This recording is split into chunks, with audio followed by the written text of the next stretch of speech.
वक्फ कानून की उल्टी गिनती शुरू हो चुकी है। पीआईएल कोर्ट में पेंडिंग है, लेकिन अब यह मामला संसद में भी पहुंच गया है। राज्यसभा के सांसद आदरणीय हरनाथ यादव जी ने इसके लिए एक प्राइवेट मेंबर बिल पेश किया है। जो हरनाथ यादव जी ने वक्फ कानून खत्म करने के लिए बिल पेश किया, उसका कांग्रेस और उनके सहयोगी दलों ने, इंडी अलायंस ने इसका जबरदस्त विरोध किया। बाद में वोटिंग हुई और वोटिंग के आधार पे उनका जो बिल था वो वहां पे पास हो गया है। अभी कानून खत्म नहीं हुआ है, बल्कि अभी यह केवल अलाउ हुआ है कि हां, उनके बिल पे चर्चा होगी। अब जो ये बिल राज्यसभा का है, जो वोटिंग के आधार पे, बहुमत के आधार पे पास हुआ है, यह जाएगा राष्ट्रपति जी के पास। राष्ट्रपति जी उसको अप्रूव करेंगी, फिर वो वापस आएगा वाइस प्रेसिडेंट के पास और फिर राज्यसभा में चर्चा होगी। जब राज्यसभा से पास हो जाएगा, फिर लोकसभा में जाएगा। और इस बीच अगर सरकार ने कोई बिल पेश कर दिया और सरकार ने कानून वापस ले लिया अपनी तरफ से बिल पेश करके, तो स्वाभाविक सी बात है, ये कानून अपने आप खत्म हो जाएगा।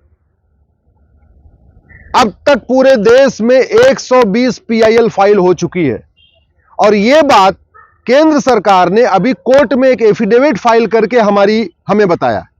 हमारी पीआईएल पे केंद्र सरकार के कानून मंत्रालय, गृह मंत्रालय को नोटिस जारी हुआ है। उसी के जवाब में केंद्र सरकार ने बताया है कि यह मामला केवल दिल्ली में नहीं है, बल्कि देश की सभी हाई कोर्ट में वक्फ कानून के खिलाफ पीआईएल आ चुकी हैं और अब तक टोटल 120 पीआईएल आ चुकी हैं पूरे देश में। इसलिए हमने यह भी रिक्वेस्ट किया है केंद्र सरकार से कि आप सारी याचिकाओं को एक साथ क्लब करके एक साथ सुप्रीम कोर्ट लेके आ जाइए। यह संविधान अधिकार भी देता है, यह संविधान में प्रोविजन भी है आर्टिकल 139 में कि अगर एक ही विषय पे देश की अलग अलग हाई कोर्ट में मैटर पेंडिंग हो, तो केंद्र सरकार एक एप्लीकेशन मूव करके सुप्रीम कोर्ट से यह कह सकता है कि देश की सभी हाई कोर्ट की पीआईएल को आप सुप्रीम कोर्ट में ले लीजिए और एक साथ सुनवाई कर लीजिए। या सुप्रीम कोर्ट से केंद्र सरकार यह भी कह सकती है कि देश की अलग अलग हाई कोर्ट में बहस करने की बजाय, क्योंकि हर जगह केंद्र सरकार को अपना वकील भेजना पड़ेगा, तो सेंट्रल गवर्नमेंट यह भी सुप्रीम कोर्ट से रिक्वेस्ट कर सकती है कि आप पूरी देश की याचिकाओं को दिल्ली हाई कोर्ट में ट्रांसफर कर दीजिए, क्योंकि solicitor general, attorney general Delhi में ही रहते हैं, तो उनके लिए दिल्ली हाई कोर्ट में जाके बहस करना आसान हो जाएगा। क्या करेंगे, यह सरकार का अपना अधिकार है, सरकार अपनी तय करे, उसकी सरकार की अपनी स्ट्रेटजी होती है। लेकिन हमने जो पीआईएल फाइल करके कहा है कि वक्फ एक्ट जैसा कानून पूरे दुनिया में नहीं है। यह वक्फ एक्ट सबसे पहली बार नेहरू जी ने 1954 में बनाया था। और बनाया किस लिए था? क्योंकि विभाजन के बाद बहुत सारे परिवार यहां से चले गए पाकिस्तान। उनकी जो जमीनें थी वो बहुत थी, उन जमीनों को कायदे से सरकार को ले लेना चाहिए था और जब पाकिस्तान से हिंदू आए तो उनको उन जमीनों पे बसा देना चाहिए था, क्योंकि जो पाकिस्तान से हिंदू आए, जो उनकी जमीनें वहां खाली पड़ी थी, जो भारत के मुस्लिम्स गए, उनको वहां बसा दिया गया। पाकिस्तान सरकार ने यही काम किया कि जो लोग हिंदू अपनी जमीन वहां से छोड़ के आए थे, वो जो उनकी जमीनें खाली पड़ी थी, उसको सबसे पहले क्या किया कि जो भारत के मुस्लिम्स गए थे उनको बसा दिया। इसके अलावा जो और भी जमीनें पड़ी थी उसको सरकार ने खुद ले लिया या आसपास के उस पर हॉस्पिटल बना दिया, कुछ और काम कर दिया।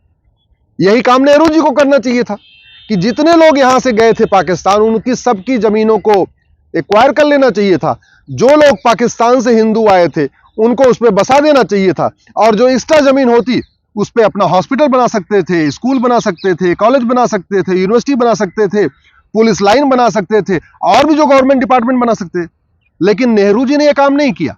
नेहरू जी ने बाकायदा एक वक्फ बोर्ड स्टैब्लिश करा दिया, वक्फ कानून बना दिया और वक्फ कानून बना के उन सारी जमीनों को वक्फ बोर्ड को दे दिया। यह कानून इतना खतरनाक है कि आज अगर वो सुप्रीम कोर्ट को कह दे, ये सुप्रीम कोर्ट वक्फ बोर्ड की जमीन पे बना हुआ है, तो सुप्रीम कोर्ट के रजिस्ट्रार उस नोटिफिकेशन को कोर्ट में नहीं चैलेंज कर सकते। सुप्रीम कोर्ट के रजिस्ट्रार को भी वक्फ बोर्ड के सामने जाना पड़ेगा। उस कानून को राजीव गांधी ने 1984 में और मजबूत किया। ध्यान से समझिए, नेहरू जी ने 1954 में वक्फ कानून बनाया। राजीव गांधी ने 1984 में, जब उनको 400 सीट मिली, उसी साल 1984 में उस कानून को और मजबूत कर दिया।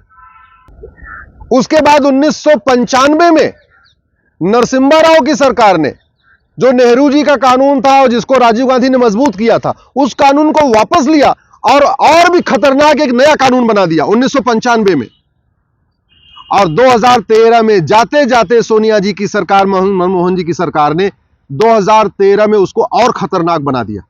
ऐसा खतरनाक कानून बनाया है कि इलाहाबाद हाई कोर्ट को वक्फ बोर्ड ने बोला ये हमारी जमीन है, और इलाहाबाद हाई कोर्ट उस नोटिफिकेशन को चैलेंज नहीं कर पाया। वक्फ बोर्ड से गिड़गिड़ाता रहा कि नहीं नहीं, ये तुम्हारी जमीन नहीं है, हमारी जमीन है। वक्फ बोर्ड नहीं माना, Allahabad high court supreme court आया। ध्यान से समझिए, इलाहाबाद हाई कोर्ट जो सबके मुकदमों का फैसला करता है, वो अपनी जमीन नहीं वक्फ बोर्ड से छुड़ा पाया, उसके लिए उसको सुप्रीम कोर्ट तक आना पड़ा।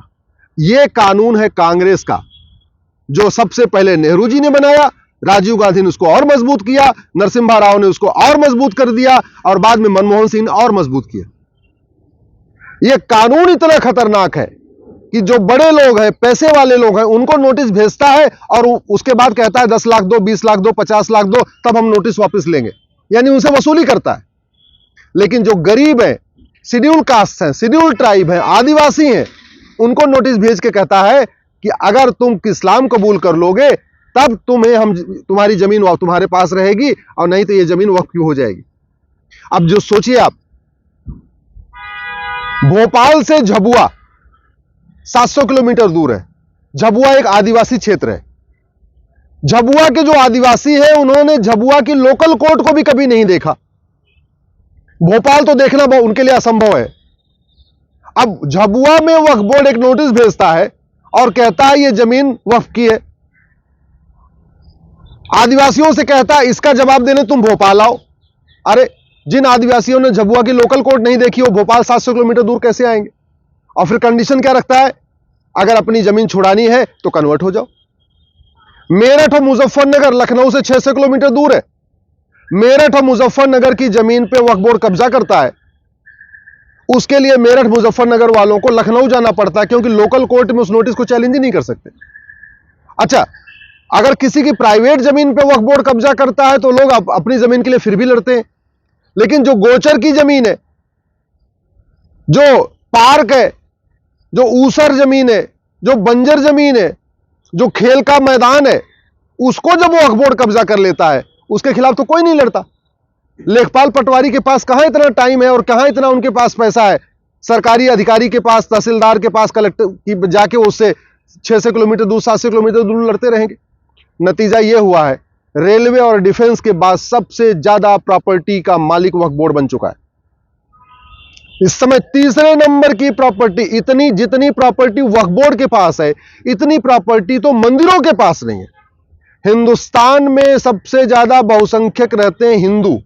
हिंदुओं के पास लाखों मंदिर हैं, लेकिन जितनी जमीन मंदिरों के पास नहीं है, उससे ज्यादा जमीन वक्फ बोर्ड के पास है। मैं सरकार से निवेदन करता हूं, तत्काल इस नेहरू के महापाप को, राजीव गांधी के महापाप को, नरसिम्हा राव के महापाप को और मनमोहन सिंह के महापाप को, इसको वापस करिए, इसको खत्म करिए, इस महापाप का अंत करिए। और जो जमीनें वक्फ बोर्ड के पास है 12 लाख एकड़ के आसपास, इन जमीनों को एक्वायर करिए, वहां पे स्कूल बनाइए, कॉलेज बनाइए, इंजीनियरिंग कॉलेज बनाइए, मेडिकल कॉलेज बनाइए, लॉ कॉलेज बनाइए, पुलिस लाइन बनाइए, जो करना है करिए। वहां से जो पाकिस्तान से विस्थापित आए हुए हैं उनको बसाइए, जो कश्मीर से विस्थापित आए हैं उनको बसाइए, जो कुछ करना है करिए, लेकिन इस कानून को खत्म करिए। मैं धन्यवाद दूंगा हरनाथ यादव जी को, जिन्होंने साहस दिखाया है। मैं देश के सभी सांसदों से कहता हूं, सभी सांसदों से, वो किसी भी पार्टी के हैं, सबसे हाथ जोड़ के निवेदन करता हूं, वक्फ बोर्ड के खिलाफ, वक्फ एक्ट के खिलाफ आवाज उठाइए। नहीं तो याद रखिए, 20 से 25 साल के बाद आप ही के बच्चे आपसे सवाल पूछेंगे कि आप पार्लियामेंट में रह के क्या किए, आपने वक्फ कानून के खिलाफ आवाज क्यों नहीं उठाया।